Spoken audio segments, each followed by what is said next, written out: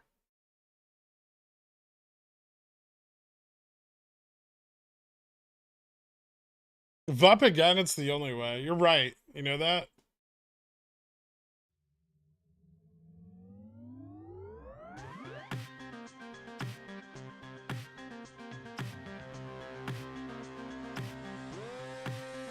Guybrush was just trying to give people another entry opportunity, alright?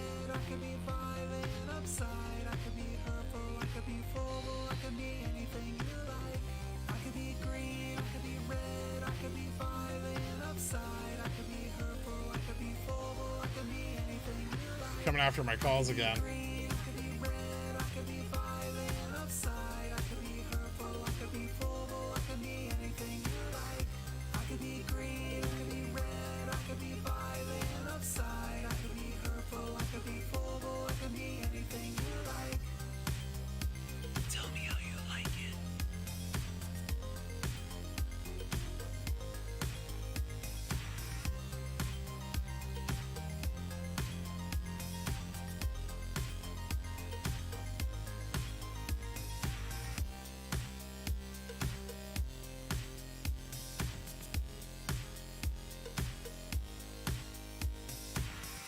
Not a cult.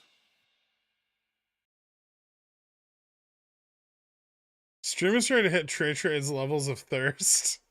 You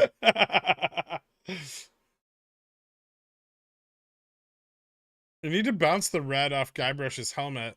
Like this?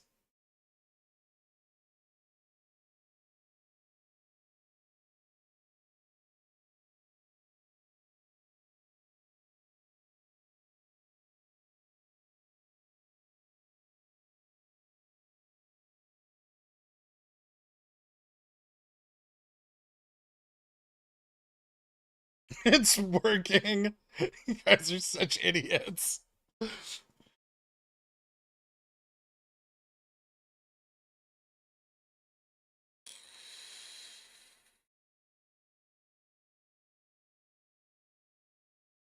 So Upstart just gonna run all the way through Opex? That'd be cool.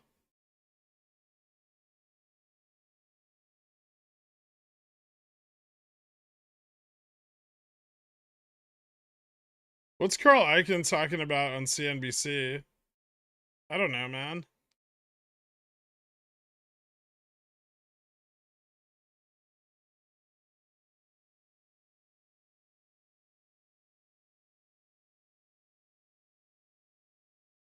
Is it gonna make all your dreams about the stock market come true and make you a millionaire because you bought a dying company with no future prospects? I hope so.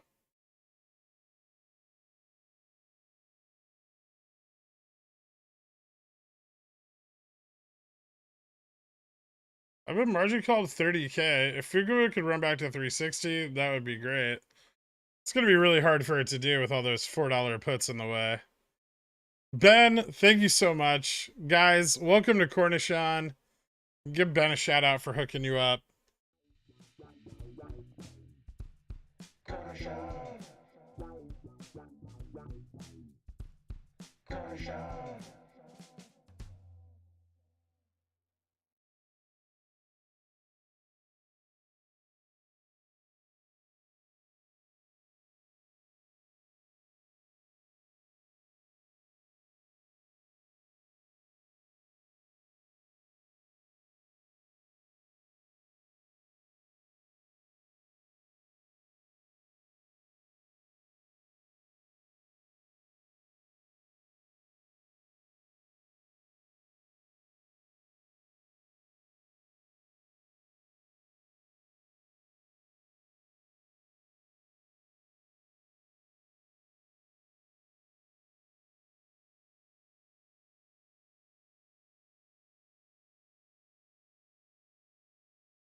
I can be green, I can be red, I can be violent upside, I can be hurtful, I can be full, I can be anything you'd like. I can be green, I can be red, I can be violent upside, I can be hurtful, I can be full, Intraday high. anything you'd like.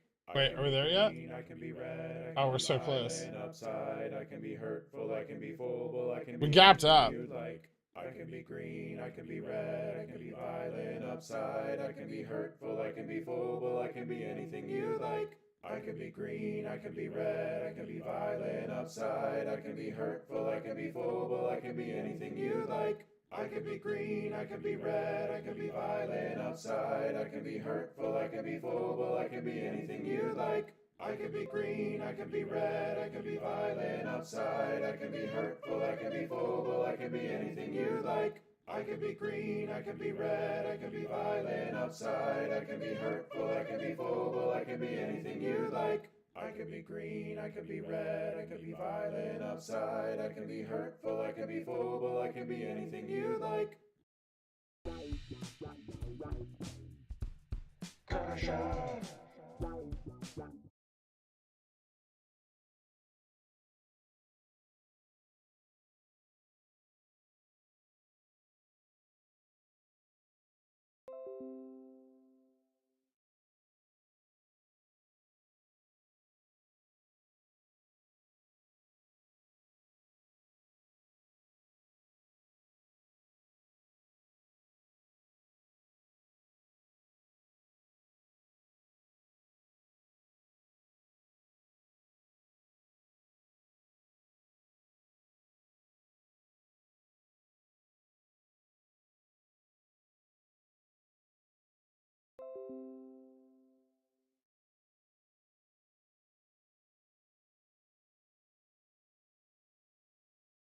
Where are the Guybrush deniers now? Wait, hold on. I gotta put his helmet back in place.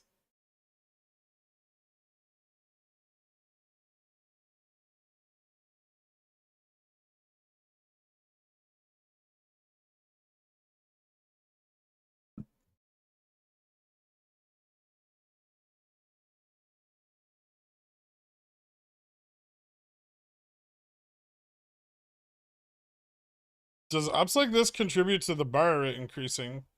For like the basket stocks? Yeah.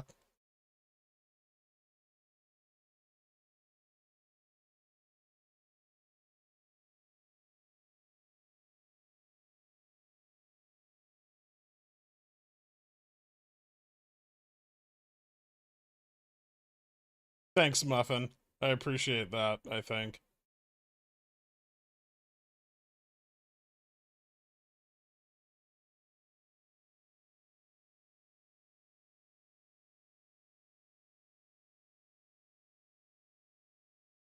Look, Dad, I made it. No longer a poor.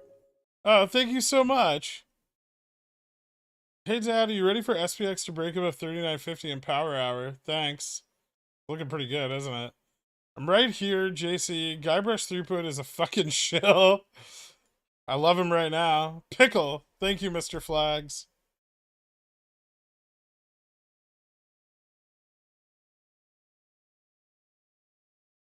Praise the antihistamines.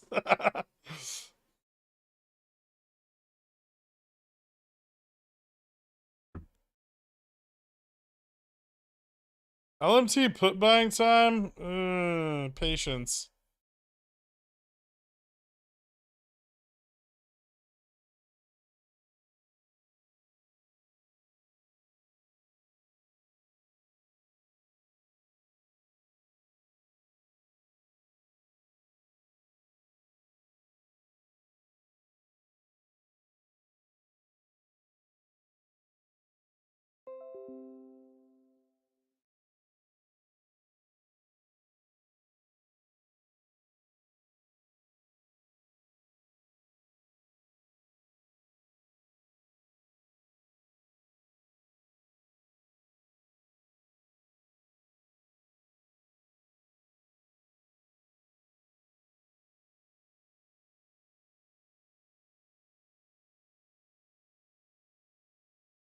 Mod me on Ko-Fi. Is that a thing?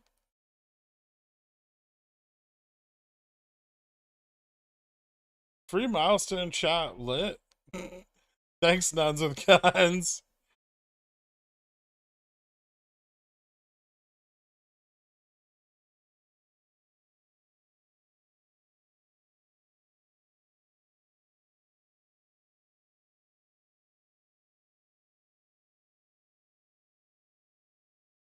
Not worried about the gap around 39.26. Not right now. We could fill it.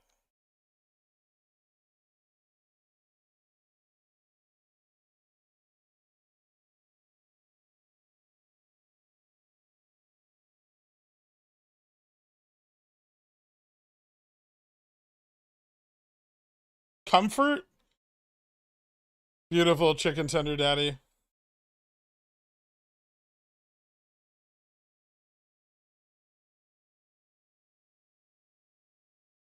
Bears going back to hibernation, capitulating, same as us running with the bulls. Yes. And running with the bulls is very dangerous. It's a very hazardous pastime. Membership milestone FOMO time. I guess so. Pickles Penne, thank you to you and the quant team. Thank you so much, Pickles Penne. I appreciate it, man. What is SPXW? Have you already talked about that today? I must have missed it. What? SPXW is the weekly contracts on SPX. What gives it the suppressed IV on Upstart? Up nearly 20% on the day, IV has barely moved. When does it happen to see IV climb? Volume.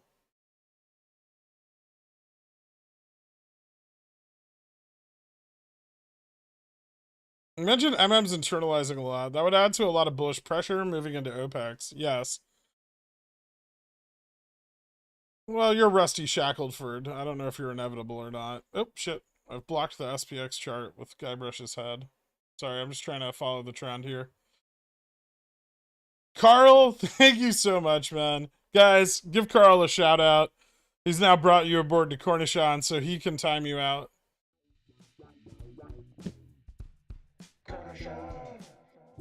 Oh, you stay away from my stops, you bitch.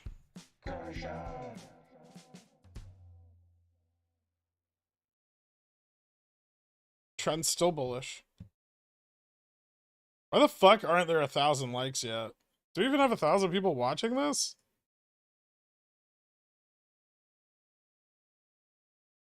I don't know.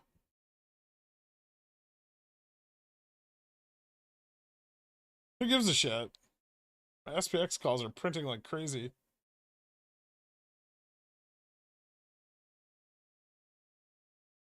Where is Opex? You son of a bitch. Is October or November 8th? Just don't even want to tell you because I already know you know. It's November 18th, you son of a bitch. Alright. The settlement is T+2. The 21st through 24th. They might run it early because there's a holiday. Boz, welcome to Zillionaire. Thank you so much, man. Hit me up on the Discord. I'll get you out of the country club after the stream, dude. Yeah. Yeah, we might have a chance, but we ain't got ropes. Give us more than a chance, cause we ain't no coke. Get the cash in advance, cause we hold it afloat. If you are what you need, Wouldn't Pigeon Whale gifts? No idea. When the shit squeeze, we go end up with the moon, man. Racks to the 510 weeklies while I'm selling CCs like another fucking moon win. Praise be to RC and the BY, please, cause I need GME to moon soon, man. Got the man GG on the CNBC saying that he ain't seeing no collusion. Yeah, we might be apes, but we ain't that Joe. Motherfucker, trades this popcorn code. When the Citadel. Have you got priced down on Upstart? Whatever. Cheaper calls, right? Yo, but we ain't no code. Like, seriously.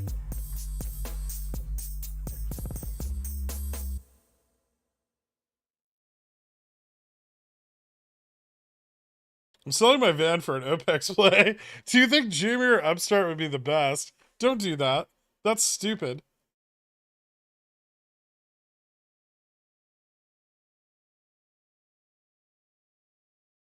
%, the bar rate dropped 6%?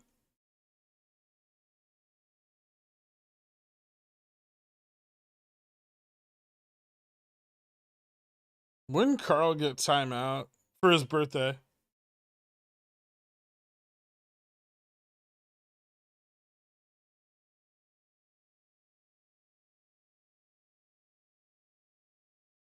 How much more room does VIX have to cool? 20, 15? Yeah, it could drop to, I think 20. 15's a bit of a stretch.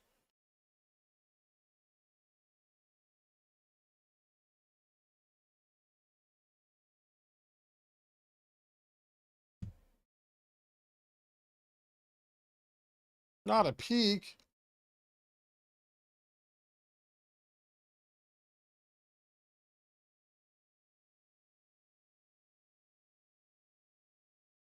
It doesn't get used, so it's no loss. I mean, I think Upstart has better potential, but it also has less correlation. So GME more reliable, Upstart better potential.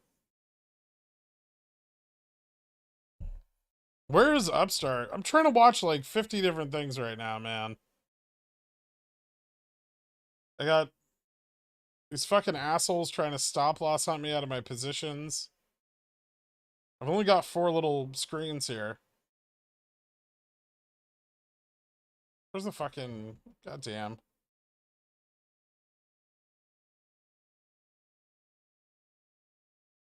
Upstart's fine. It's just slow grinding up. You happy?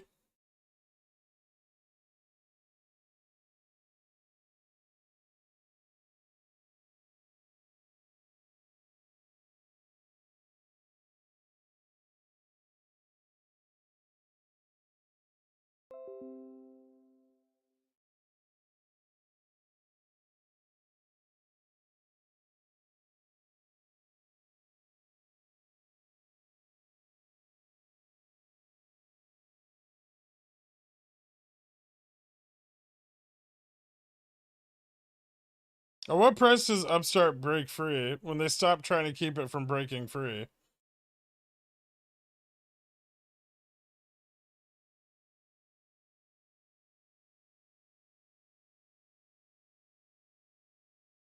When do you think we'll get shorted before Opex? And we got shorted pretty hard yesterday. Probably not into a rising market.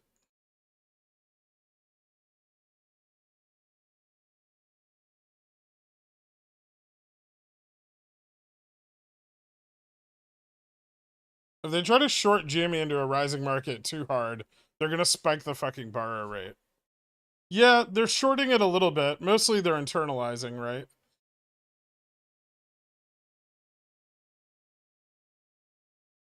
They still have some ETF liquidity to short with, but not a lot after yesterday.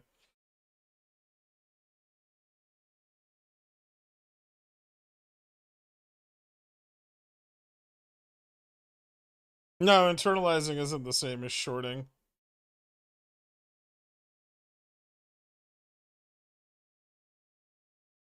You shut down your YouTube channel and open an OnlyFans. I already have an OnlyFans.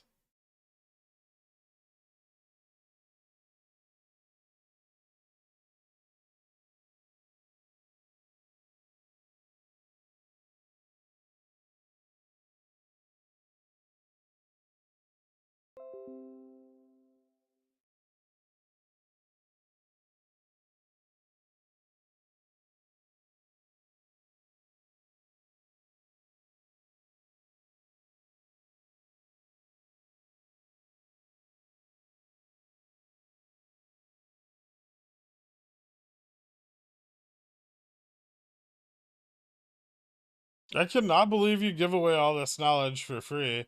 I know. Me either. Is Upstart a volatility play for you? I mean, I'm positioned for both. I have shares, I have calls.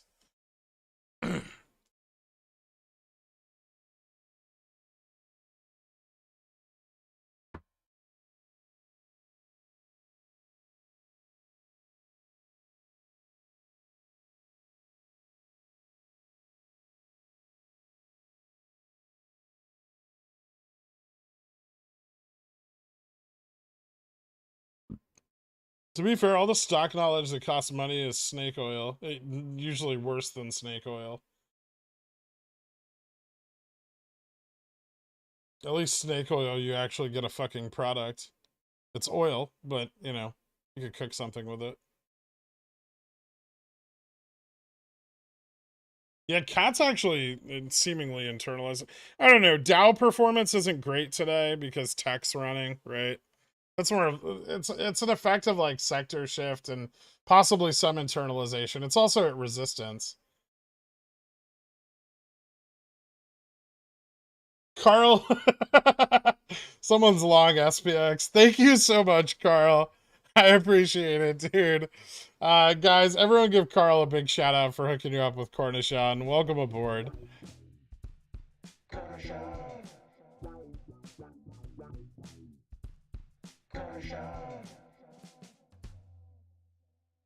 Carl.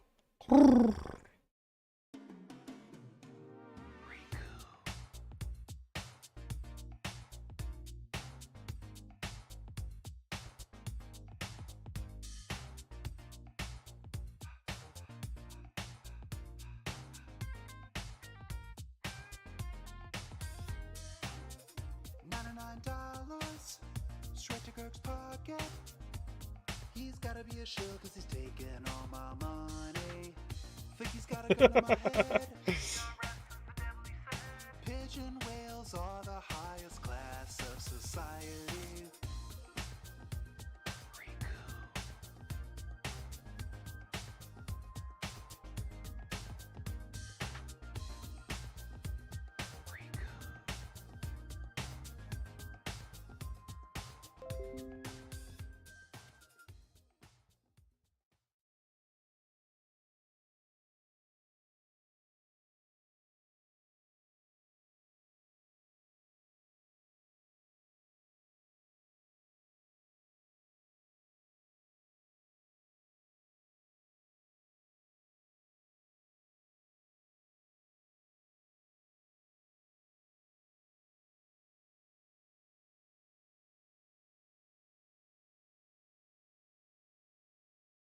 How far is this going? All the fucking way.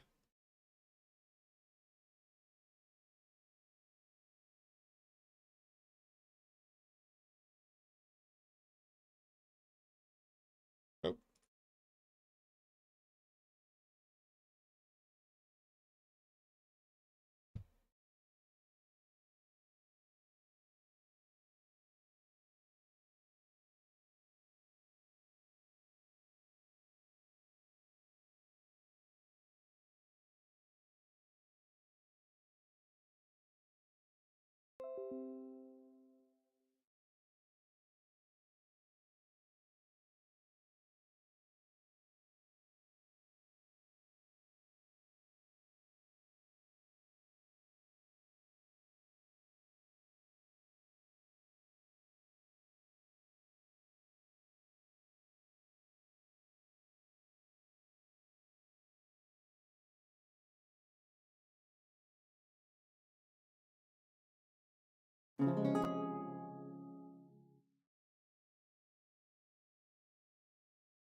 What the fuck?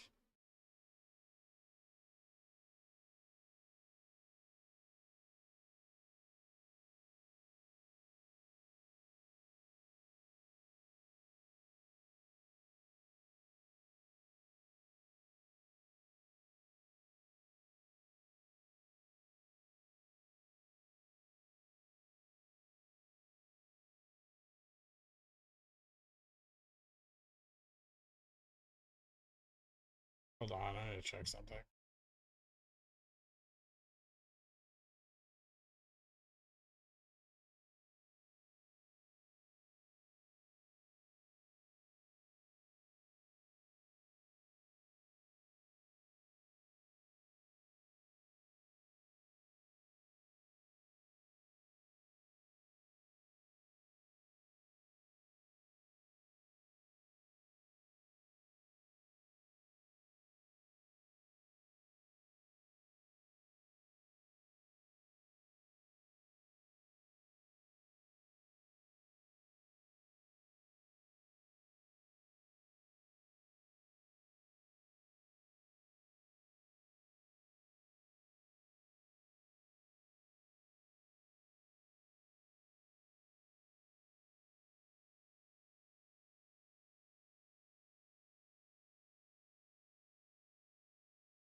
Sorry, I'm just trying to manage this.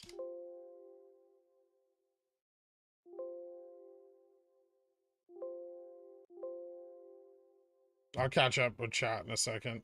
No. Where else do I have SPX calls? Jesus, I'm all over the fucking place right now.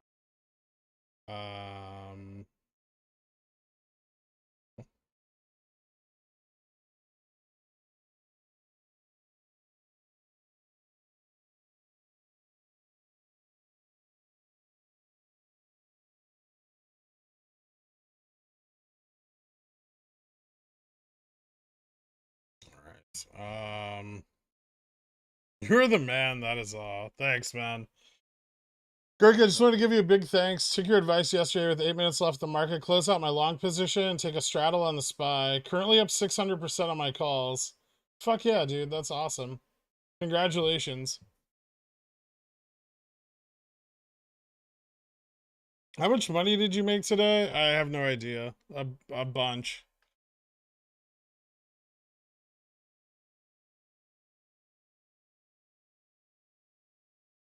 YOLO Swaggin, welcome to Dillionaires. Thank you so much, man.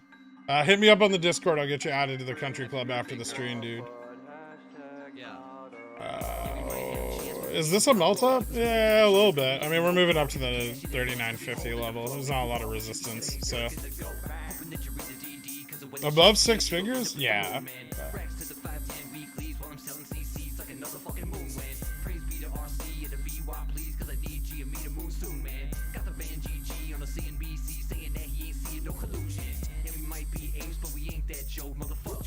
If this keeps fucking running, I might hit 6 figures on this account.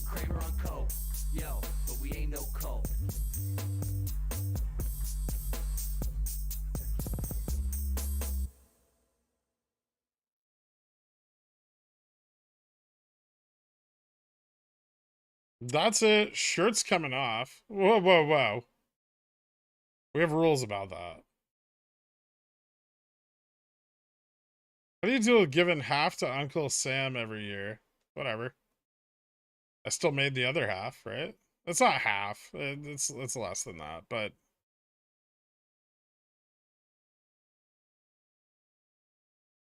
what better day to subscribe than when my port is up 35% in a day? Thanks, Gert. Congratulations, man.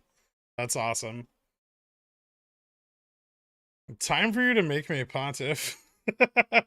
Are you holding overnight? Holy fuck, that's greedy. I don't know. Maybe?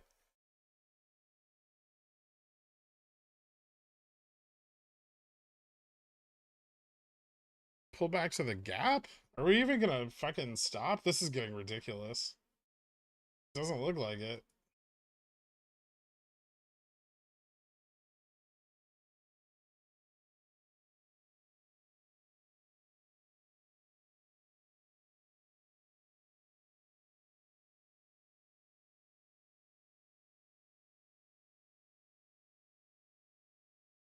Well, now we're close enough to the 39.50 strike that all of that call weight is gonna pull up on us, right?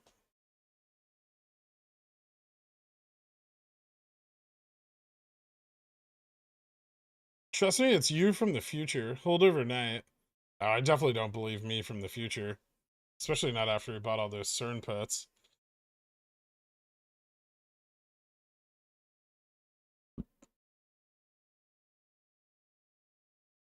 Whoops.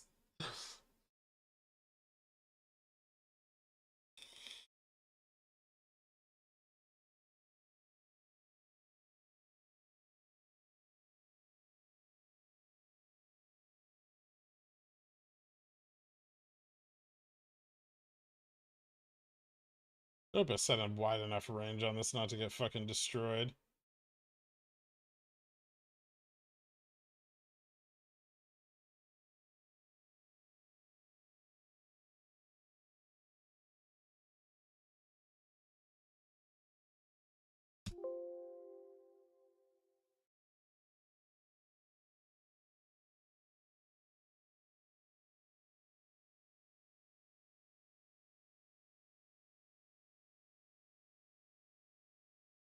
That worked in my timeline. I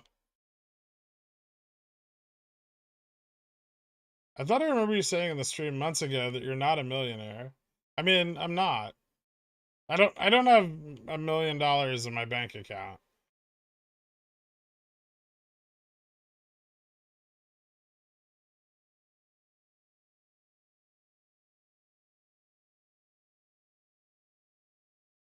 Right? Yeah. No. Not unrealized millionaire.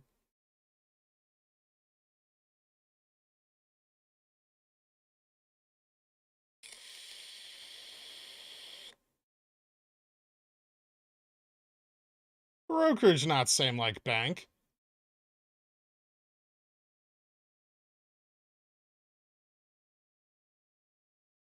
It's $237 in checking and 50 cents in savings. It's not actually far off. What about your IBKR account? No comment.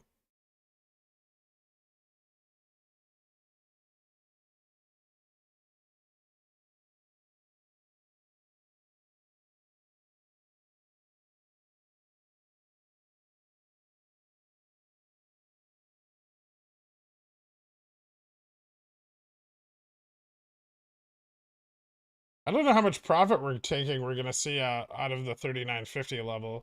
I mean, they're definitely up, but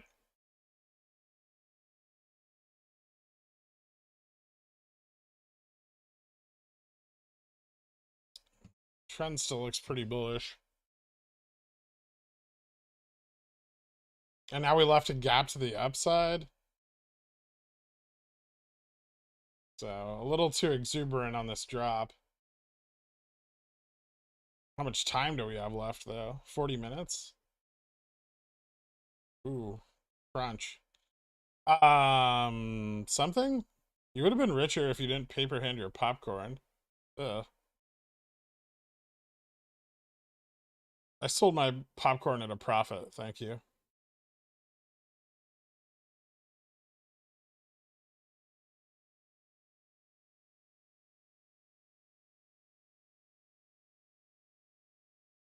Does your assets under management have 7 or 8 figures? No comment.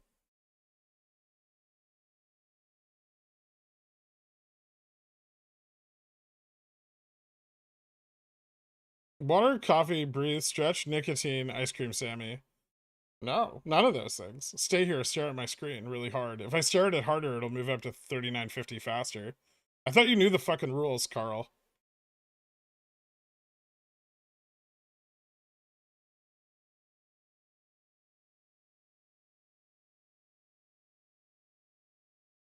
I've rarely found the conviction to jump on these SPY momentum plays, constantly second guessing myself whether it can continue before I've only seen 5% gains, evaporate and hit my stops. What do? I mean, you need to build up confidence in playing them. You need to play smaller ranges with tighter risk until you get used to following trends. With your level of confidence, I'd have to contend that you're a realized millionaire regardless of where the money is. Love you, bro. Thanks, sweet and sour. Listen, I started off with a lot less than most of you. The bad data is straight from CBOE. I recalculated for GME and the correct numbers are up now. Oh, fuck. So it wasn't the data provider's fault? It better not be super fucking bullish, because I'm gonna be pissed. Okay. Whew. It's better. Thank you, JFresh.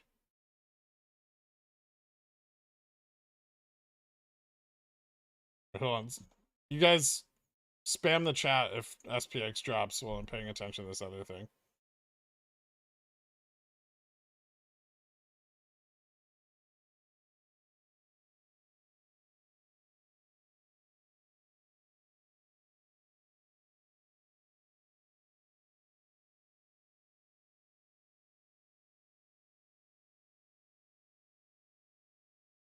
Fuck is that?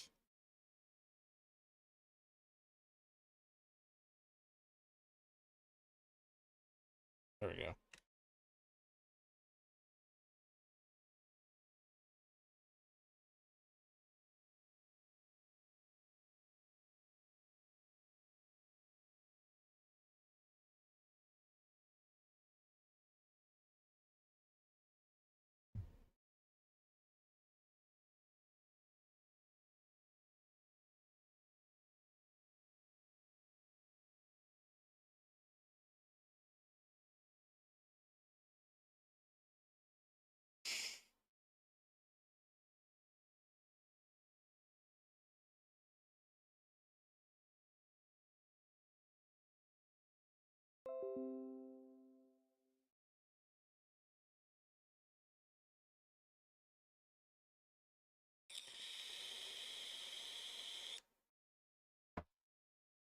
Dude, check out this new meme stack. It's getting pretty squeezy. The ticker is TQQQ.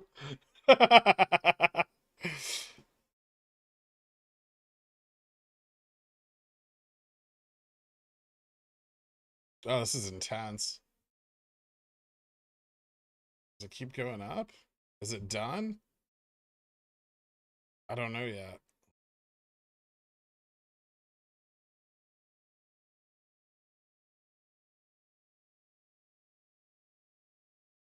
Enough long leverage to tap 4K? That's possible.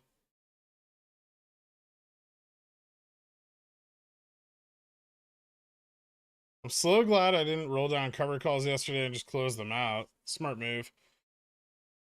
Greenport. Now I've seen everything. Thanks, Gurk. Also, why did RC change the date range of Opex? I think the holiday just it shifts our expectations a little bit. Thanks, Netflix and chill.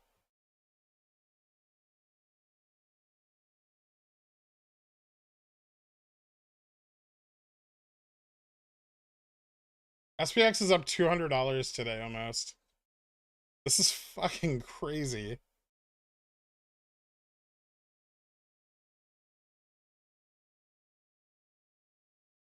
This is like Jan 21 without IV.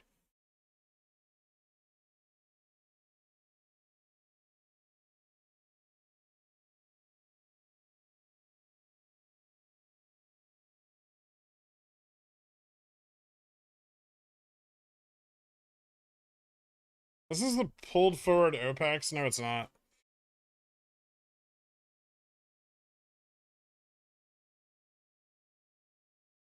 Opex on November 18th. What are the chances of an Opex run on the Thursday of the following week? 0, because the following week's Thursday is Thanksgiving. Did you go have your SPX 4100C with profit? Oh yeah. Some of them. Some of them no. So I had 2 sets of them. I had stops on one and the other I lost 50% on. So I don't know the math. I think I might have been up a little bit after fees. I'm not sure though. If I'd held them today, yeah, I would have. Can you talk about how today's price action impacts your Volmageddon thesis? Well, it puts a lot more strain on short or long volatility positions, which are now going to be turning to an illiquid treasury market in order to raise some capital.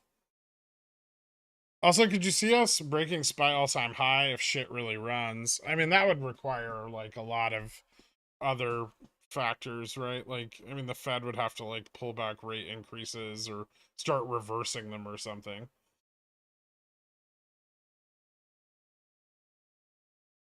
There we go. Woo! Exciting.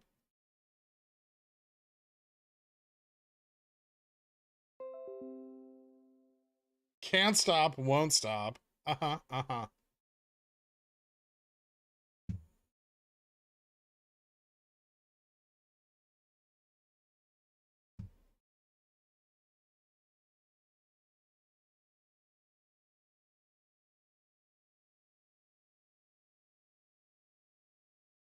SLD's next Wednesday. At the risk of sounding dumb, what are the upcoming resistance levels we have to look out for on SPX? 3950, 4000, 4050, and 4100.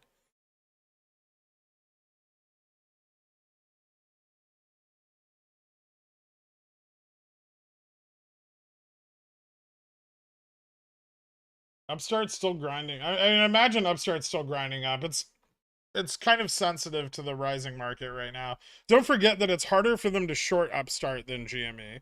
GME's in like 100 ETFs. Upstart's in like 7. GME also has a larger float. So don't expect them to perform the same.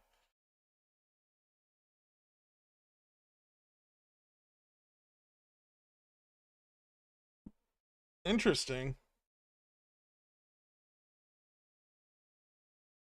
That's a big short at 21. I wonder if that's just profit taking.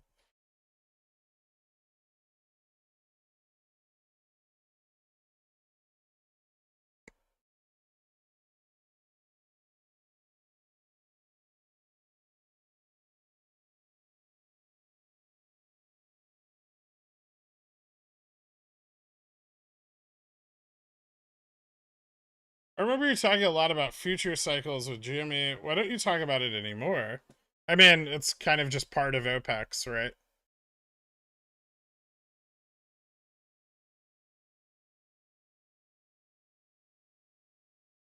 So Opex encompasses a spectrum of those theses, right? It just broadly defines all of it without having to get into the specifics of what causes it.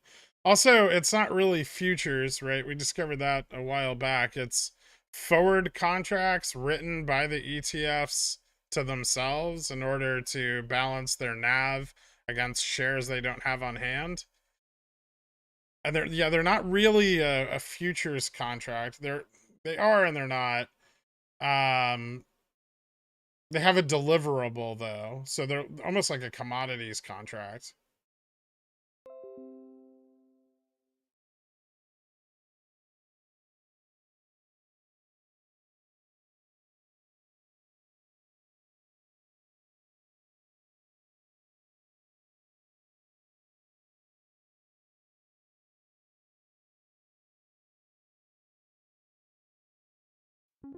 Top left corner is my SPX contract.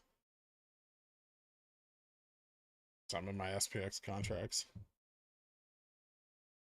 I know you're watching your SPX calls go regardedly green right now, but do you Upstart going up more next week? My November 25s are 300% up, and I can't think LOL Riku. It's tough to say. I don't know how much ability they're gonna have to short it or not short it. I'll try to do some like liquidity analysis on it tonight, and I'll post that over in the Upstart channel.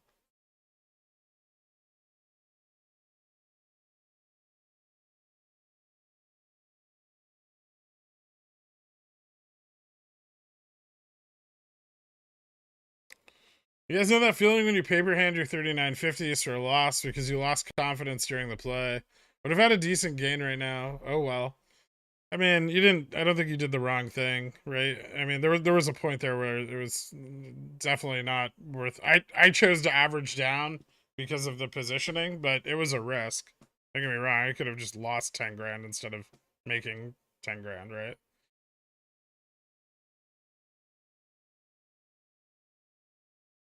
So whatever money you recovered, you didn't lose.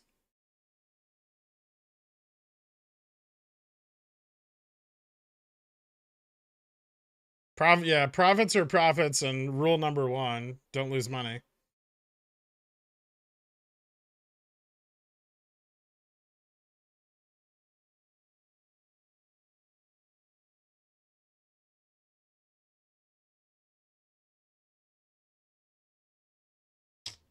I still think this pushes.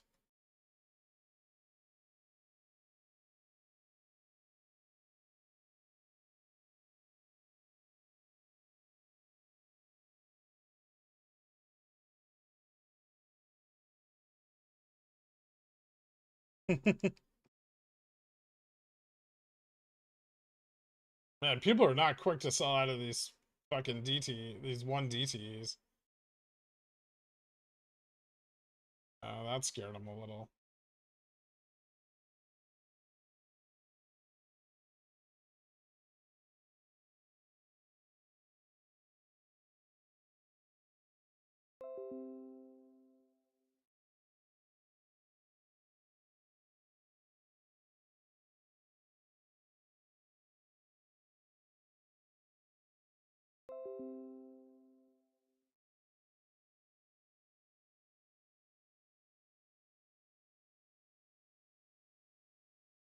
I made $200 this week, every day this week, and 1.3K today.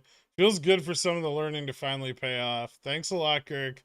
Compounding gains, here I come. That's awesome, man. Congratulations. Look at Upstart. Okay, this is bouncing. I think this might have just been some call side. It was either a short or some call side sell off. I'm not sure, but either way, pretty good.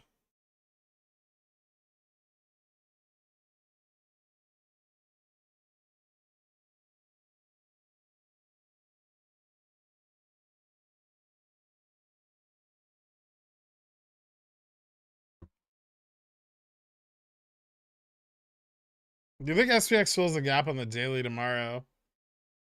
Ooh, I wonder. Man, that's a huge fucking gap. That'd be insane. 2 days of just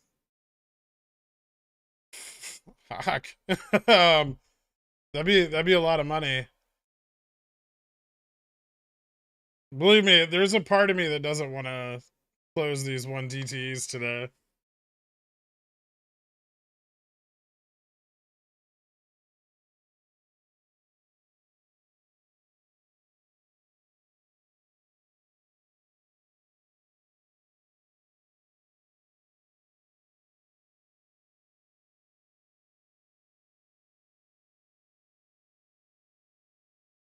Nice feature being able to drag your stop around. It's cool.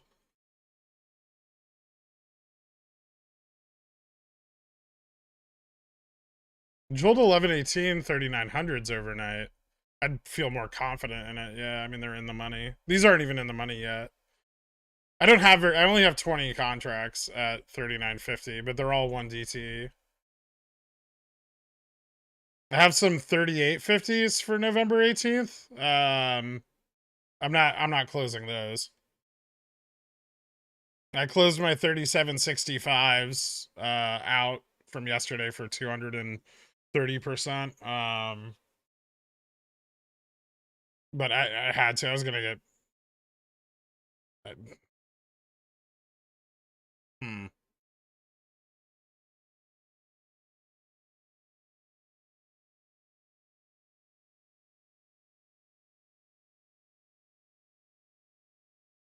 You're supposed to buy 2 contracts, close one today, let the other one run. I don't have 1118 4Ks.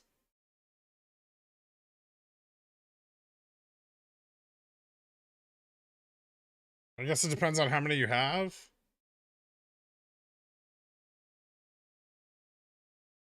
Like generally before holding overnight, on something like this, I would probably consider like taking some profit. But I'm not even sure I'm going to do that here. Maybe I'll take profit on like half this position. Sell off like 10 of them. Not now, but on a bounce. How many minutes do we have left till market close?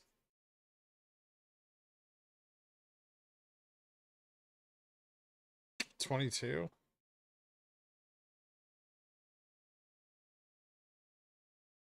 If you had to hold an SPX contract overnight, what would it be? I mean, I'm holding my 3850s overnight. The 3800s I closed this morning. The 3765s from the straddle I closed on the first test of 3940 here. I'm out of everything besides the 3850s for the 18th and the 3950s for tomorrow.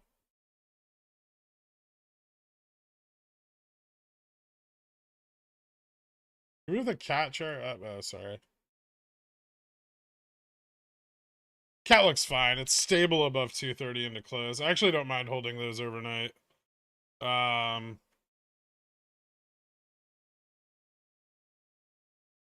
I guess I don't really have a lot of risk there either. Maybe I'll sell off half of those too. It's an 80% win.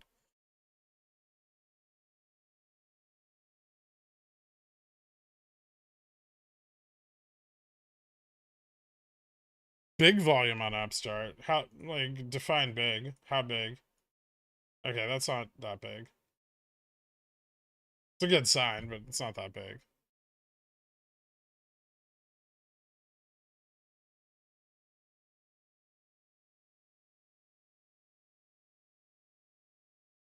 Yeah, Upstart's fucking killing it. But IV's not moving up a lot. There's no volume on this.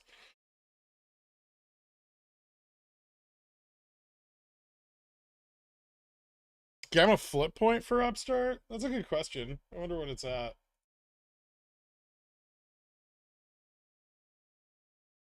It might be getting close. 2193.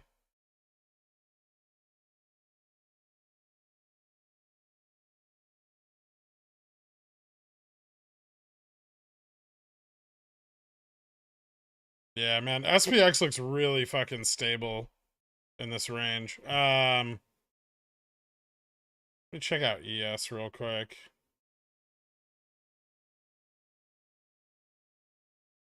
Maybe that'll give me a better idea of what to expect overnight. Fucking ES looks bullish as fuck too. Jesus Christ.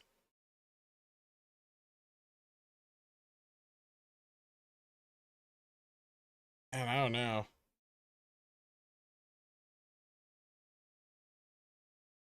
So greedy.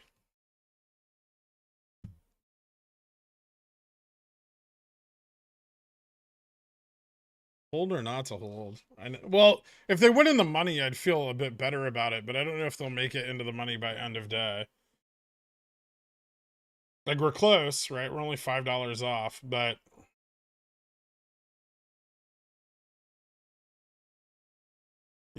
I don't know if there's going to be a morning dip. Good time.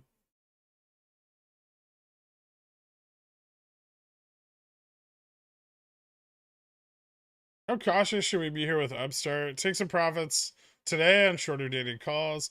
Maybe, yeah. I mean, there'll probably be another opportunity to reposition. I don't think it's just going to moon right away. Or at least, get some exposure to like a possible breakout. But don't, hang on to something that could quickly turn into a loser. Okay, maybe the SPY does just fucking rip. 39.50.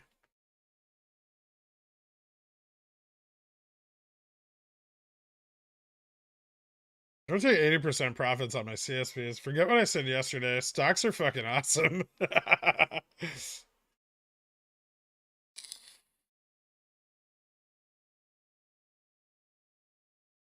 I tripled my port today. Thanks for everything, Girk. It's all for Opex anyway. No problem, man. Congratulations. December 16th, SPY 405, 420, 430. Huge volume, 100K total contracts bought or sold, 15 to 11. How do we find out if the trade is bullish or bearish? You won't really know till closing OI. And be careful trying to determine market directionality based on SPY positioning, given that it's usually used as a hedge for SPX. So it's even harder to determine direction. Gilgamesh, King of the Dans, thank you so much, man. I appreciate it.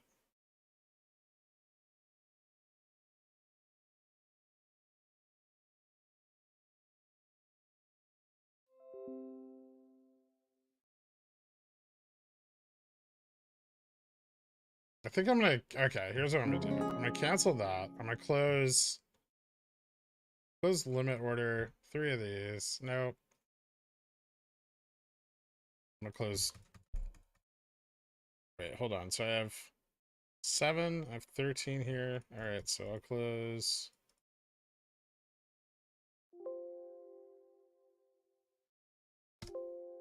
And then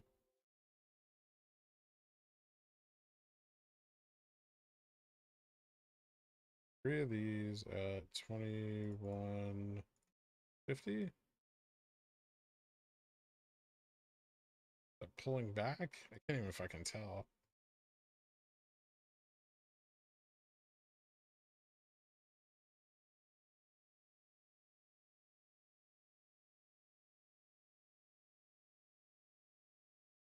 All right. Cool. I can feel better about carrying the rest into tomorrow.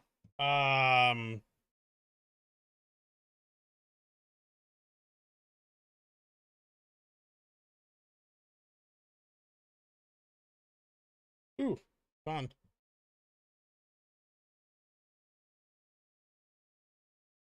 Holding all of your Upstart calls through Opex? Probably.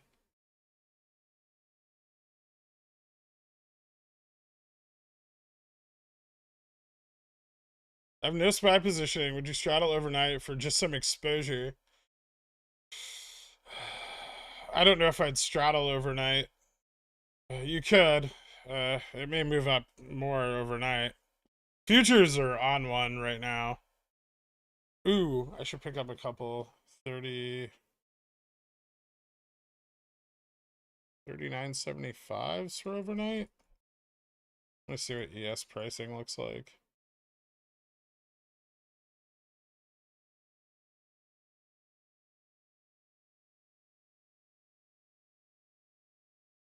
Hmm.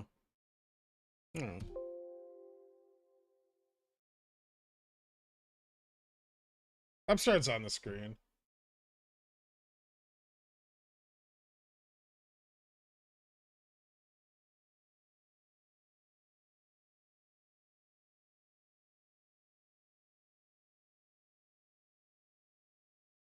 These aren't nearly as in the money.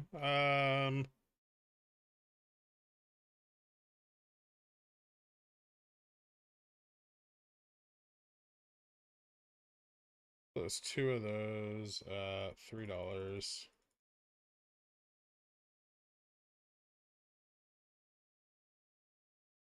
Oh.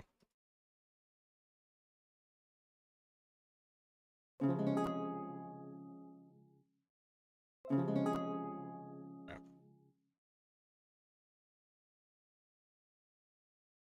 And sure, I'll take a little bit of profit on some. And I really don't want to close those out. Those are leaps? Oh, yeah, these are leaps. I'm not taking profits on those.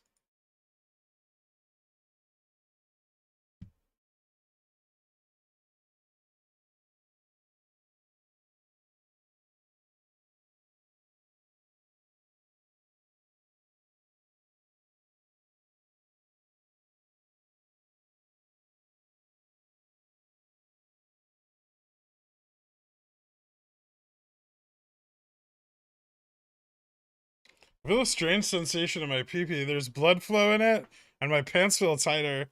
What's happening? Is your tea coming back, Carl?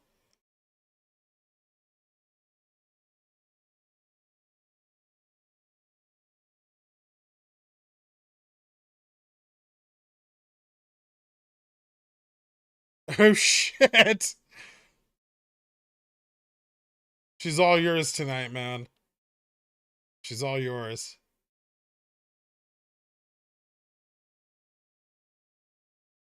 Leaps are a specific contract. They're a options product sold by CBOE. They expire in June, December, and January. They tend to be a little bit more expensive than standard contracts, but they also have more open interest given the amount of theta available on them. Are we about to big melt up? Maybe.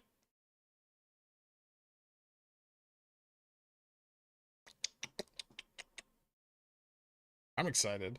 This is a good day.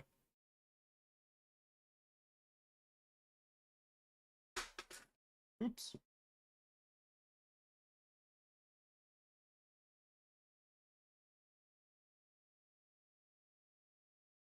She's gonna be so disappointed for the next 30 seconds of her life. Yeah. but this time it's about you, Carl.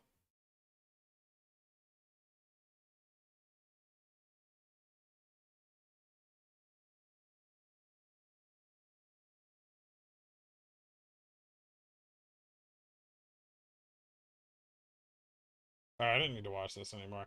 Where the fuck is Caterpillar? Or no, Upstart. I have Upstart. GME. Son of a bitch. The fuck was that?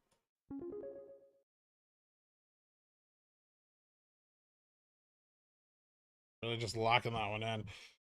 Oh shit, get your wives, ready pours. Big Daddy Carl's coming back for one night only. Well, maybe one night in the morning, you know. That'd be cool.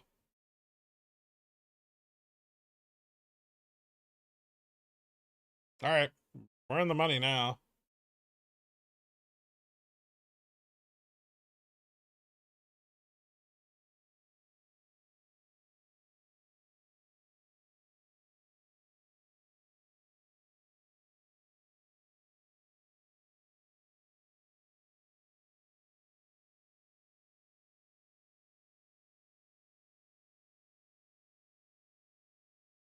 I'm so pleased to be net zero on Upstart. I was so depressed yesterday. You know, you can say a lot of things about the stocks I pick, but they're never uninteresting.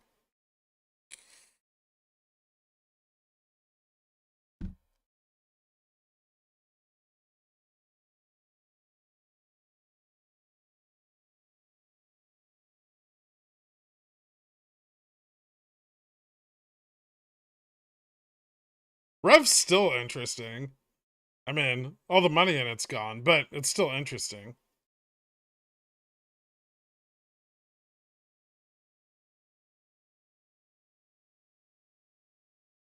I'm sorry, Danorama.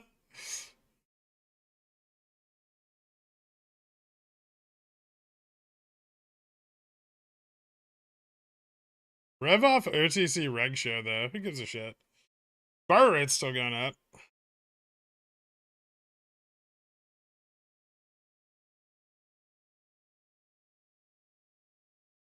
Some of these weird sideways channels on Fubo. I mean, just not the same amount of exposure. Also, more heavily shorted in its options chain than a lot of these other stocks. Like, the put wall on Fubo is thick. With 2 C's.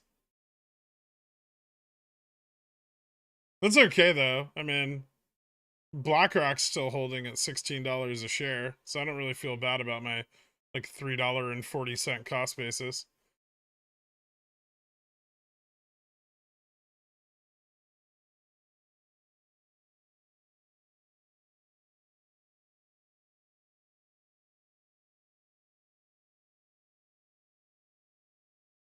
Do you have a target date for some movement with Rev? Or are we basically just waiting for a buyout announcement or to see any substantial price increase?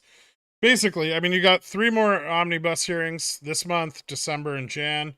During that time frame, they are seeking buyers. So, you know, yeah, probably about 3 months. 3 months till anything spectacular. Unless a buyout offer comes in sooner. They do make money, and their revenue stream is basically unchanged. So as long as they're not like defunct or non-operational, then I think it's fine. It'll be fine. But it could take quite some time for it to all resolve.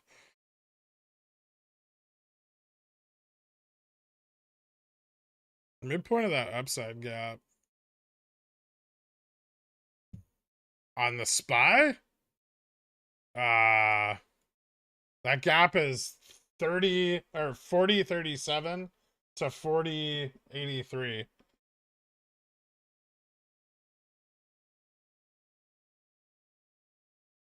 So, like, what are we talking? A day, 2 days, a year, maybe 2?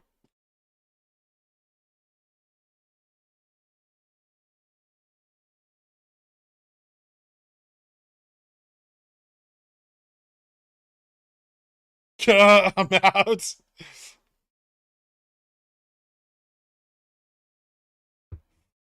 No, you're not, because you understand what a buyout offer could mean versus your cost basis.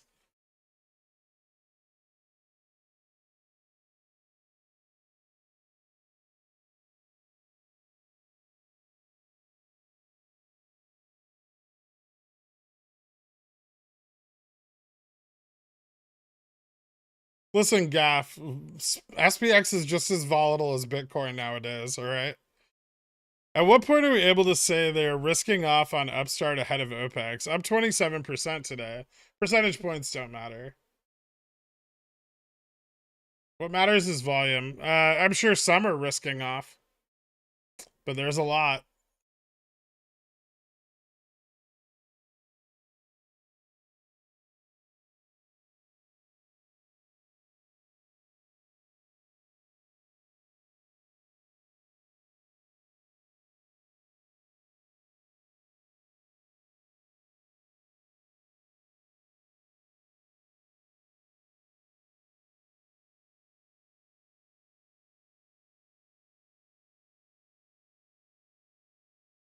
I agree, but the letters are too close to the end of the alphabet for my tastes. Fair enough.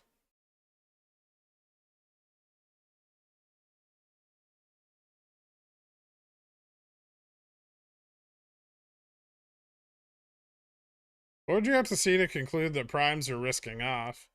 I mean, I think it's going on to some degree if we're watching the same charts. God, please keep making trades. That new order filled chime is giving me so much serotonin. I'm beginning to feel what childlike wonder we're all chasing. Thank you, Mick. I appreciate it, dude.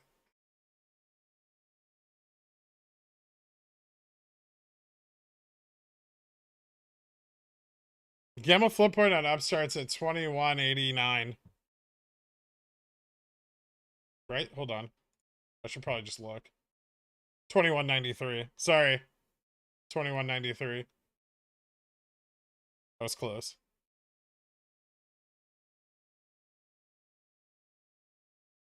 I'm sorry, are you gonna stop dropping? There's vol and price increases. Wow. There isn't that much volume.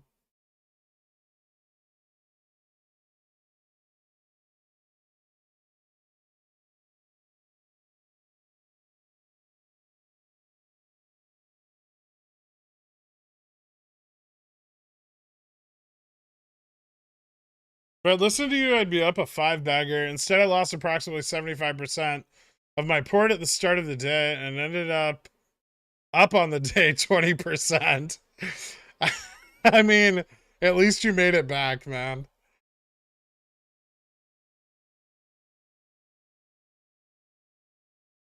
I did not make you a quant. That's horseshit. What happens first? AMC down to 5 or ape up to 2?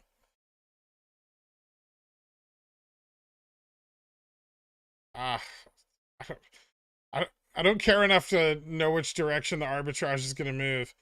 Don't forget to hedge your upside on SPX, Gurk. Composite Man wants you full bull right now. I'm hedged. Check your DMs. Praise be to JPow and his money printer. JPow wanted none of this. We're inversing JPow right now.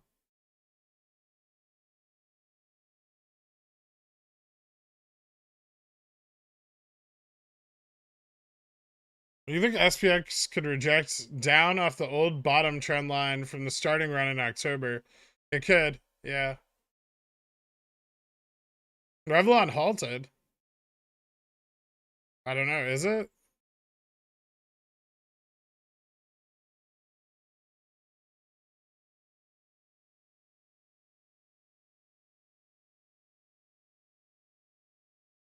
I'll check after the stream.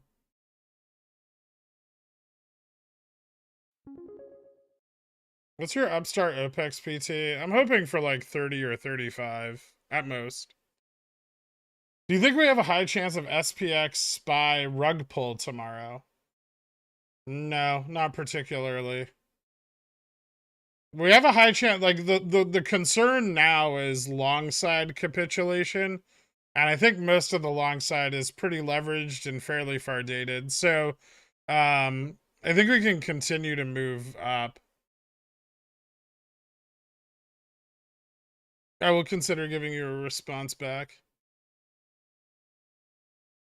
Futures look like they're going to continue to move up. So if they do throughout the night, then we'll see improvement performance tomorrow on SPX as well.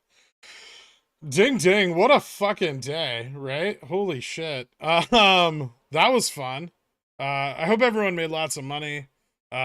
Looks like longside leverage positioning is continuing to move into higher and higher strikes, which is kind of what we talked about a few weeks ago. We were talking about when are we going to see longs begin to leverage the upside and take advantage of these extremely cheap calls, and we're seeing it now. Nasdaq up 730 basis points today, SPY up 545, or SPX up 545. GME, Upstart both moving up pretty significantly. GME up 7.66, Upstart up 27.20.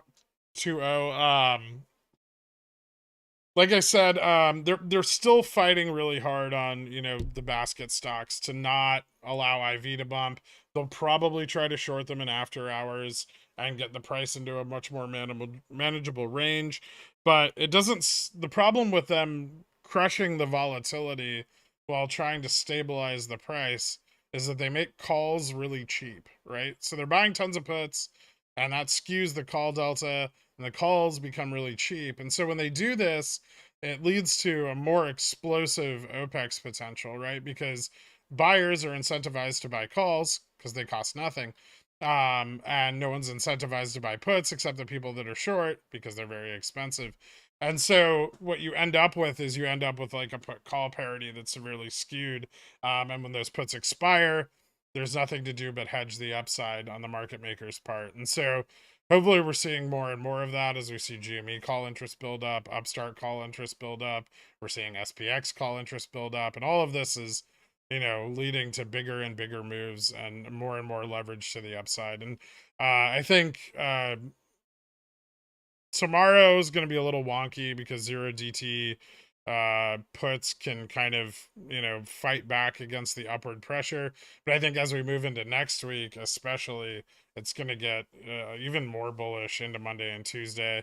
Then we approach SLD on Wednesday, which depending on how much leverage they need will depend on how great the sell-off is. Usually it's about a 200 BPS drop, which would pull us back, say we're at like 4,000 by then. That would pull us back to like, almost 3,900.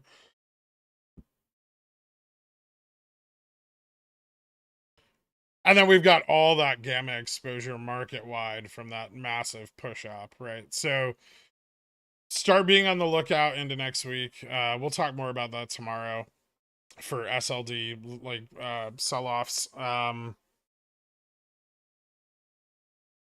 do you stand with your Apple Novembers?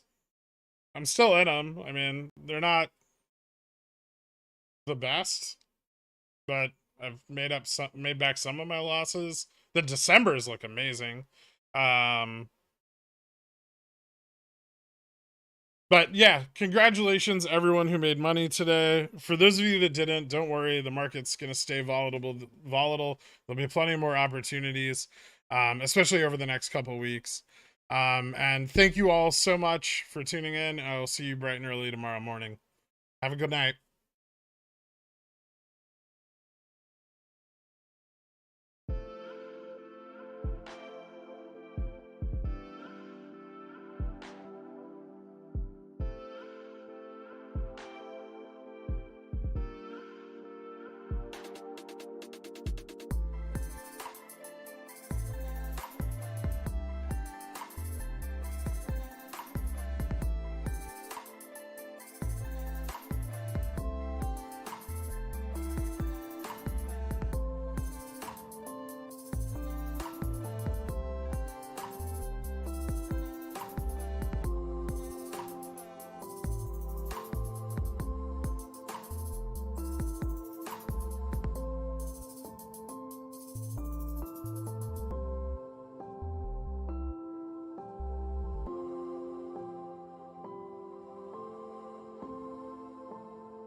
Kenny's Mayonnaise is a proud sponsor of Pickle Financial, so when you get a hankering for some creamy, delicious mayo after a long night of snorting, sweating, and pacing, grab some Kenny's.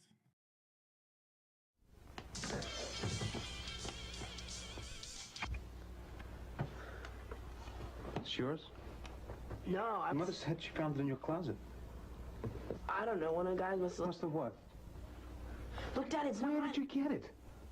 Dad, Answer me. Who taught you how to do this stuff? You, all right? I learned it by watching you. Parents who buy weeklies have children who buy weeklies. We're not a cult, yo. Just some pickle fiend fuckers, not a cult, no. Like them AMC suckers, not a cult, bro.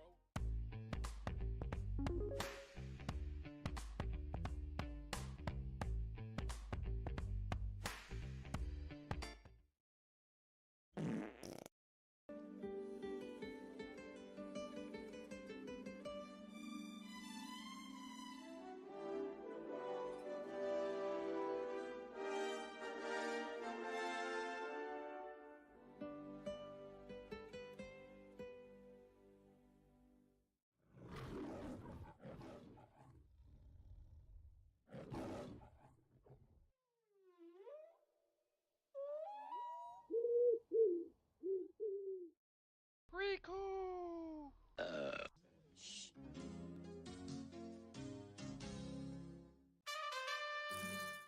Sit, Krian, sit. Good dog.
Hydrate! Hydrate!